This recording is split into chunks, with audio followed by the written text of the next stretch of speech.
আসসালামু আলাইকুম এভরিওয়ান। আশা করছি সবাই ভালো আছেন। দেখতে দেখতে চলে আসলো পবিত্র মাহে রমজান।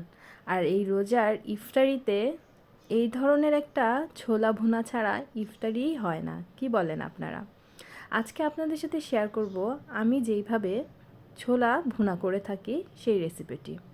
শুরুতে একটি কড়াইয়ে আমি তেল, কিছুটা পেঁয়াজ, এলাচি, দারচিনি, লবঙ্গ ও তেজপাতা দিয়ে একটু ভেজে নিয়েছি।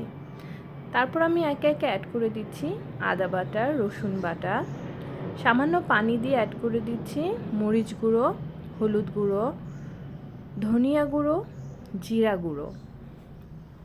এগুলো হচ্ছে আমাদের রেগুলার যেই মশলাগুলো, আমি সেই রেগুলার মশলাগুলো অ্যাড করলাম। এখন আমি অ্যাড করে দিব কিছুটা পাঁচফোড়ন গুঁড়ো।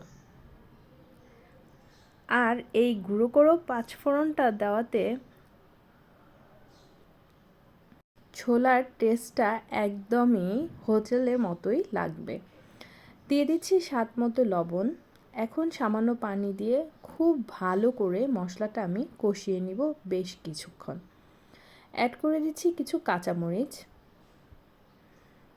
খুব ভালো করে মশলাটা কষিয়ে যখন তেলটা উপরে চলে আসবে, তখন আমি আগে থেকে সেদ্ধ করে রাখা আলু ও ছোলাগুলো খুব ভালো করে মশলার সাথে মিশিয়ে নিব। এই একটি কাজ আগে থেকে করে রাখলে আমার কাছে মনে হয় ইফতারির অনেক কাজই যেন শেষ হয়ে গেল।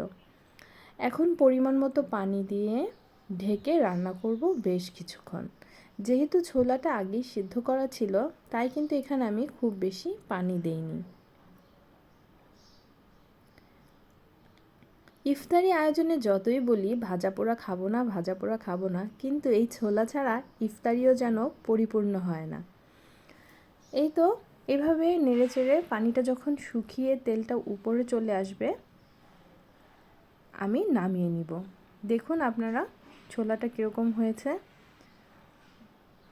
একদম মাখা মাখা হয়ে গেছে। এখন এইভাবে আমি ছোলাটা রেখে দিব।